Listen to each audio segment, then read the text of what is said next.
Friends, welcome to YouTube channel the Vedic Gurus. आज वैदिक gurus class 9th के बच्चों के लिए एनसीईआरटी एग्जाम्पलर बुक का 5th chapter, NCERT exemplar book का chapter number 5 introduction to Euclid's geometry आज डिस्कस करेंगे। और आज हम इसकी आपको पूरे चैप्टर की इंट्रोडक्शन देंगे। सिर्फ आपने इस वीडियो को पूरा देखना है। हमारा चैनल द वैदिक गुरुज अगर आपने यूट्यूब से अभी तक सब्सक्राइब नहीं किया है तो अभी सब्सक्राइब कर ले और बेल आइकन बटन जरूर दबाएं। वीडियो को पूरा देखें और जो भी इंफॉर्मेशन आपके साथ शेयर की जाती है उसके नोट्स जरूर बनाएं, क्योंकि ये यूक्लिड की बहुत इंपॉर्टेंट इंफॉर्मेशन है जो बेसिक कॉन्सेप्ट्स के फॉर्म में हम आपको आज बता रहे हैं। तो आइए शुरू करते हैं। क्लास 9th के बच्चों के लिए एनसीईआरटी एग्जाम्पलर बुक का 5th chapter introduction to Euclid's geometry. देखिए, यूक्लिड ज्योमेट्री जो बनाई गई थी, हम ये कहते हैं हमेशा कि ज्योमेट्री में जो यूक्लिड है, Euclid is known as the father of geometry. कि जो ज्योमेट्री की जो डिस्कवरी की थी, शुरुआत की थी, सबसे पहला काम जिसने किया था वो यूक्लिड ने किया था, ऐसा माना जाता है। ग्रीक मैथमेटिशियन थे यूक्लिड, इसीलिए इनको फादर ऑफ ज्योमेट्री भी बोलते हैं। तो यूक्लिड ने क्या किया था, सबसे पहले हम आपको बताएंगे कि what is Euclid element. Euclid के एलिमेंट्स क्या हैं। यूक्लिड अराउंड 300 बीसी, 300 बीसी के आसपास यूक्लिड ने उस वक्त तक मैथमेटिक्स में जितना भी काम हुआ था, collected all non work in the field of mathematics. Mathematics में जितना भी काम हुआ था उसको कलेक्ट किया, ऑर्गेनाइज किया और एक अच्छे तरीके से अरेंज करके systematically and arrange it in his famous treatise. उसको उसने अपनी ट्रीटिसाइज में ऑर्गेनाइज कर लिया और जब उसको लिखा तो उसका नाम लिखा उसने, इज कॉल्ड एलिमेंट्स। तो what is Euclid's elements. Euclid around 300 BC collected all non work in the field of mathematics. जितना भी उस वक्त तक मैथमेटिक्स में काम हुआ था उसको उसने ऑर्गेनाइज किया, अरेंज किया अपनी फेमस ट्रीटिसाइज एलिमेंट्स के अंदर। ठीक है, उसके अंदर उसने बताए कुछ एक्सियम्स। यूक्लिड ने उस वक्त कुछ एक्सियम्स बताए जो विदाउट प्रूफ थे और अपने आप में यूनिवर्सल ट्रूथ माने गए, जिनका प्रूफ की कोई रिक्वायरमेंट नहीं थी। तो वो एक्सियम 7 टोटल एक्सियम थे। हम वन बाय वन आपको बताएंगे। जैसे पहला उसने बताया था, the things which are equal to the same thing are equal to one another. फिर से देखिए, the things which are equal to the same thing, यानी वो चीजें जो एक ही चीज के इक्वल हों वो चीजें भी आपस में इक्वल होती हैं। एक्सप्लेन करने के लिए एक एग्जांपल दे रहे हैं। मान लीजिए आपने लिखा x is equal to some number से 5 and another thing y is also equal to some another thing same number 5। अब हमारा जो पहला एग्जाम है वो क्या कह रहा है, the things which are equal to the same thing, यानी x is equal to 5 and y is equal to 5 are equal to one another. It means क्या हुआ कि जो x और y है ये दोनों आपस में इक्वल होंगे। This implies that x is equal to y। ये है पहला एक्सियम जो उस वक्त सबसे पहले यूक्लिड ने बताया था और दिया था, जिसको यूनिवर्सल ट्रुथ माना गया। इसके लिए किसी भी प्रूफ की रिक्वायरमेंट नहीं थी। दूसरा एक्सियम क्या है, if equals be added to the equals the wholes are equals। कि दो इक्वल चीजों को जब दो इक्वल चीजों में जोड़ा जाएगा तो जो रिजल्ट आएंगे वो भी इक्वल होंगे। और इसका रिवर्स भी ट्रू था। थर्ड एक्सियम में उसने दिया था कि if equals be subtracted from equals, अगर दो बराबर चीजों में से दो बराबर चीजें ही सब्ट्रैक्ट की जाएं, माइनस की जाएं, द रिमाइंडर्स आर इक्वल। कैसे, देखिए एग्जांपल लेते हैं। फॉर एग्जांपल हमारे पास दो इक्वल चीजें हैं, 10 इज इक्वल्स टू 10। अब ऐड करना है आपने, आप इधर भी +2 ऐड कर दीजिए, इधर भी +2 ऐड कर दीजिए। क्या होगा आप देखिए, if equals be added, equals 2 and 2 added to the equals 10 and 10, the result 12 is equals to 12। बहुत सिंपल लैंग्वेज में आपको एक्सप्लेन कर रहे हैं एग्जाम्पल देके, ताकि एक्सियम्स आपको समझ में आ जाए।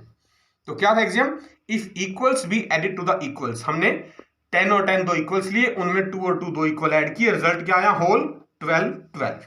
होल्स आर इक्वल, होल भी इक्वल आए। सेम केस रिवर्स के लिए भी ट्रू है, सब्ट्रैक्शन के लिए भी ट्रू है।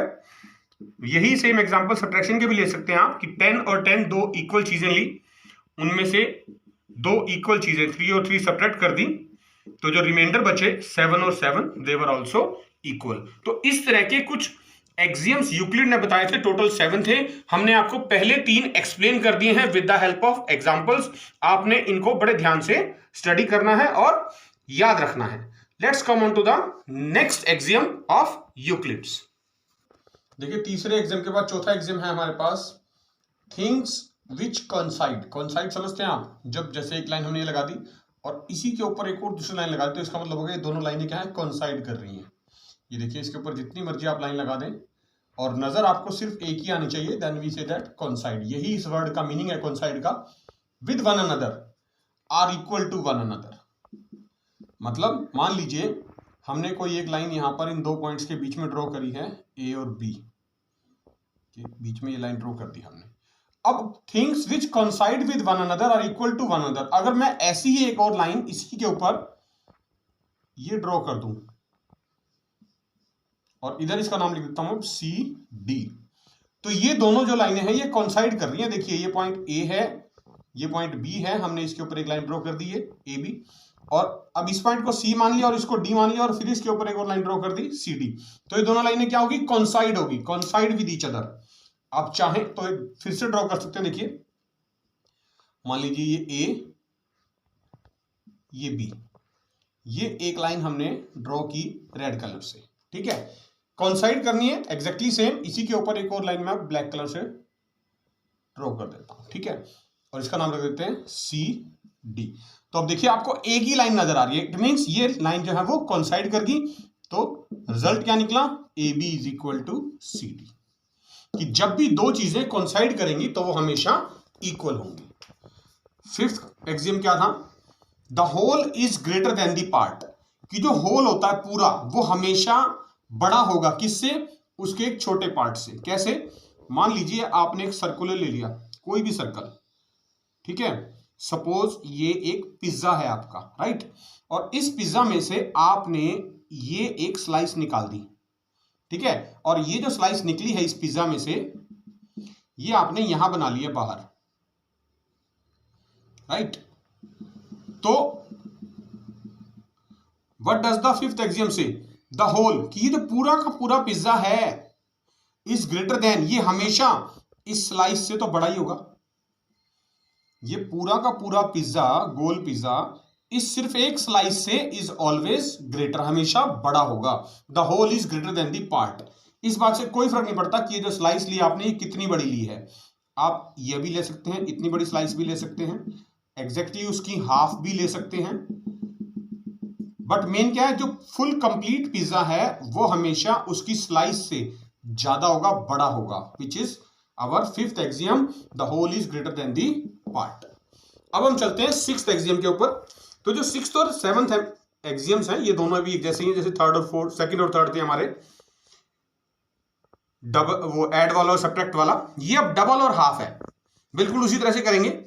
Things which are double of the same thing, यानी वो चीजें जो एक ही चीज का डबल है। मान लीजिए एक नंबर 5 यहां लिखा हमने और एक नंबर 5 यहां लिखा, things which are double of the same thing, इस सेम चीज का डबल करना है मुझे। डबल मतलब मल्टीप्लाई बाय 2 दोनों तरफ कर दिया, are equal to one another, यानी इसी चीज का डबल अप करेंगे जब हम 10 और 10, तो ये भी क्या है, रिजल्ट इक्वल आया। तो things which are double of the same thing, यानी वो चीजें जो एक ही चीज का डबल है वो आपस में इक्वल होंगी। सेम केस सब उसके लिए, हाफ के लिए भी है, things which are halves of the same thing are equal to one another. आप इसको अलजेब्रिक फॉर्म में भी लिख सकते हैं, नंबर की फॉर्म में भी लिख सकते हैं। जैसे मान लीजिए ये x और x दो इक्वल हैं, आप इनको हाफ कर दीजिए, क्या हुआ, x/2 और x/2 भी क्या होंगे, इक्वल होंगे।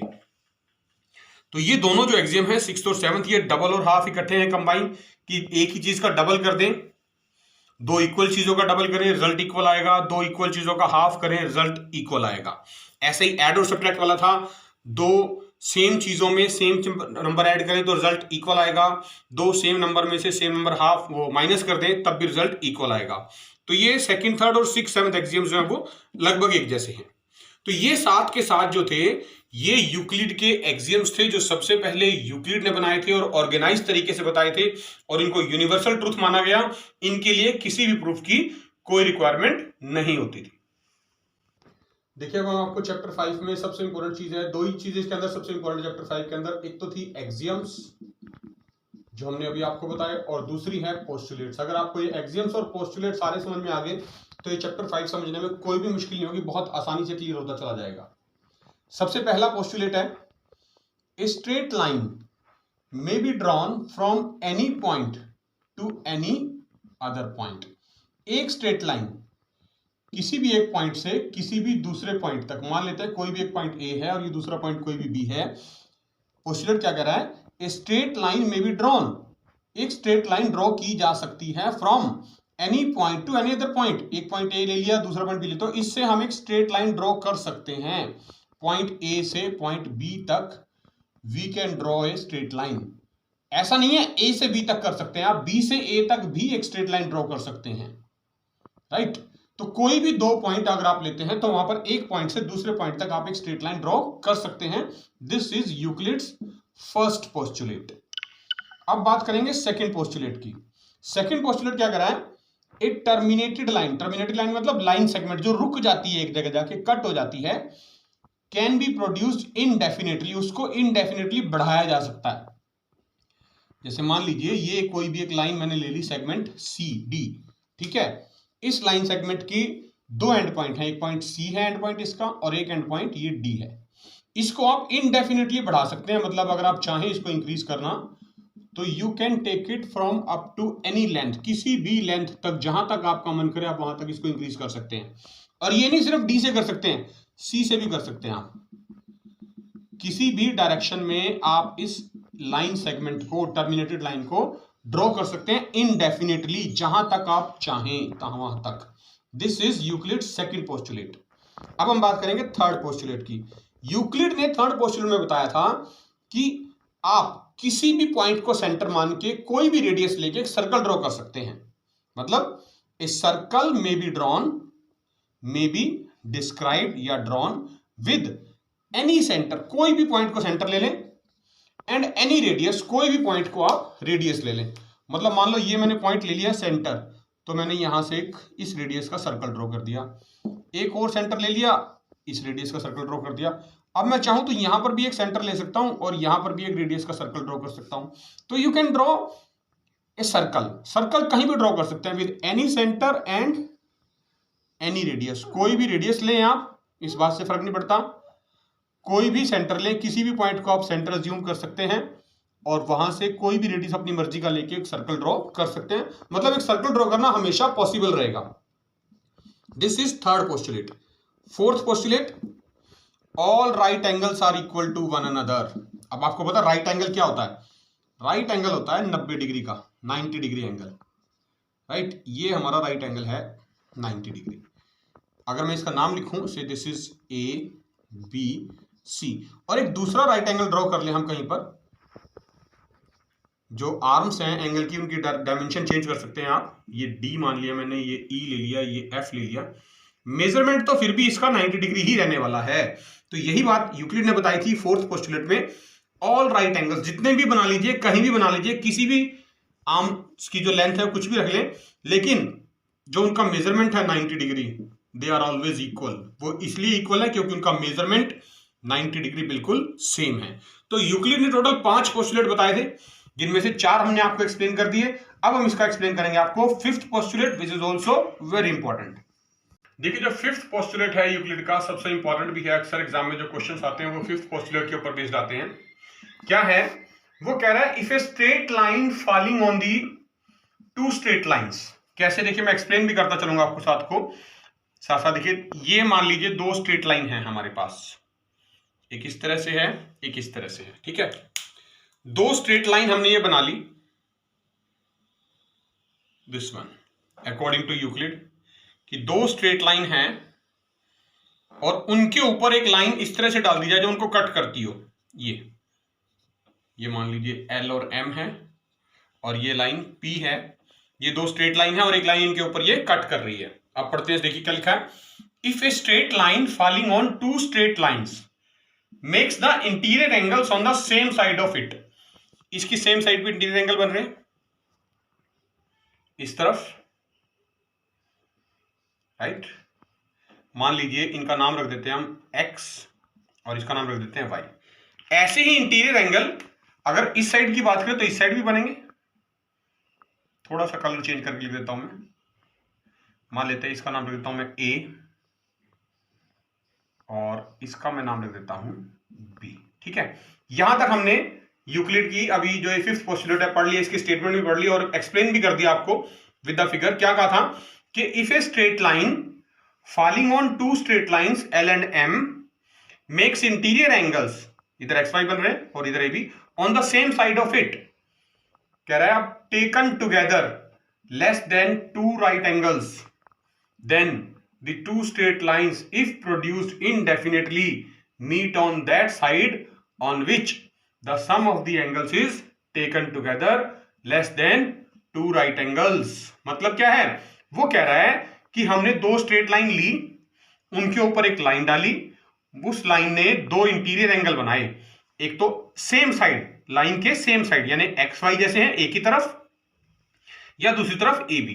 तो वो कह रहा है ये लाइन बनाने के बाद जो इंटीरियर एंगल्स बने हैं ये डिसाइड करेंगे कि जब हम इन लाइंस को बढ़ाएंगे इनडेफिनेटली, हम इनको इधर भी बढ़ा सकते हैं इस तरह से, इनडेफिनेटली इंक्रीज करते चले जाएंगे इस तरह से। तो आप ऑब्जर्व करेंगे, देखिए इधर तो ये मीट कर रही हैं और अगर मैं इधर बढ़ाऊं इनको तो ये ऑब्वियस सी बात है फैलती चली जाएंगी, खुलती चली जाएंगी, कभी भी मीट नहीं करेंगी। तो यूक्लिड ने यही बताया था कि जो इंटीरियर एंगल्स बनेंगे सेम साइड, अगर इन दोनों का sum x plus y less than है, कम है, किससे, टू राइट एंगल से, यानी कि 180, क्योंकि एक राइट एंगल 90 डिग्री का होता है तो दो लेने तो 180 डिग्री बनेंगे। यानी अगर इन दोनों इंटीरियर एंगल का सम 180 से कम है तो ये लाइनें मीट करने पर, इंक्रीज करने पर आपस में जरूर मिलेंगी। किस साइड मिलेंगी, जिस साइड के इंटीरियर एंगल का सम 180 से कम है, और जिस साइड के इंटीरियर एंगल का सम, जैसे यहां a प्लस बी लिखा था हमने, ये 180 से ज्यादा आएगा। जिस साइड 180 से ज्यादा है वहां कभी मीट नहीं करेंगी, आप जितनी मर्जी लाइन को इंक्रीज कर ले, एक्सपैंड कर ले, वो उनके बीच में गैप हमेशा बढ़ता जाएगा, कम कभी नहीं होगा। तो this is called Euclid's fifth postulate. फिर से बता रहा हूं, यूक्लिड ने बताया था कि अगर एक स्ट्रेट लाइन डाली जाए दो स्ट्रेट लाइन के ऊपर और वो इंटीरियर एंगल बनाए, तो दोनों इंटीरियर एंगल जो बनेंगे, इस साइड भी बनेगा जैसे XY और इस साइड भी बनेगा AB। तो जिस साइड के इंटीरियर एंगल का सम 180 से कम होगा उस साइड वो लाइंस इंक्रीज करने पर आपस में एक पॉइंट पर मिल जाएंगी, और जिस साइड इंटीरियर एंगल का सम 180 से ज्यादा होगा वहां पर वो कभी नहीं मिलेंगी। This is called Euclid's fifth postulate. Language फिर से समझते हैं एक बार।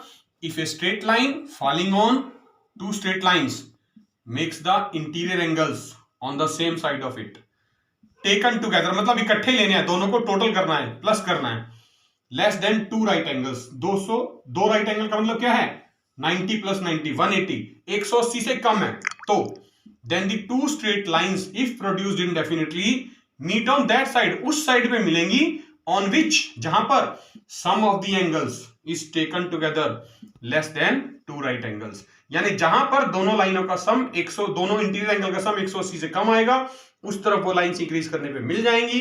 जहां पर दोनों इंटीरियर एंगल का सम 180 से ज्यादा होगा वहां पर वो दोनों लाइन इंक्रीज करने पर कभी नहीं मिलेंगी। तो एक ही बात आपने लिखनी है कि लेस देन 180 सम जहां पर होगा वो दोनों लाइनें इंक्रीज करने पर इंडेफिनेटली आपस में मीट करेंगी। This is called Euclid's fifth postulate. तो देखा बच्चों आपने, ये थे यूक्लिड्स ज्योमेट्री यानी introduction to Euclid geometry class 9 के बच्चों के लिए, जो एनसीईआरटी एग्जाम्पलर बुक में से हमने आपको एक्सप्लेन करी है। उसके बाद बेसिक सी बातें हमने आपको बताई। सबसे इंपॉर्टेंट यूक्लिड ज्योमेट्री में क्या होता है, उसके एक्सियम्स और पोस्टुलेट्स। 7 एक्सियम हमने आपको समझाए हैं और 5 पोस्टुलेट्स। इन वैसे तो सारे इंपॉर्टेंट है लेकिन फिफ्थ पोस्टुलेट सबसे ज्यादा इंपॉर्टेंट माना जाता है। इसको और ज्यादा डिटेल में हम पढ़ेंगे, डिस्कस करेंगे, इसके ऊपर जो बेस्ड क्वेश्चंस हैं एनटीएससी एग्जाम में कैसे आएंगे, एमसीक्यू कैसे आएंगे, ट्रू फॉल्स कैसे आएंगे, उस सब के लिए आपको हमारे अगले वीडियो का वेट करना पड़ेगा। और हमारा अगला वीडियो सबसे पहले आप तक पहुंचे तो इसके लिए आप हमारा channel the Vedic gurus YouTube से अभी सब्सक्राइब करें, बेल आइकन बटन जरूर दबाएं और खूब मन लगा के पढ़िए, जुड़े रहिए हमारे साथ। हम बहुत जल्द फिर मिलेंगे, तब तक के लिए थैंक यू।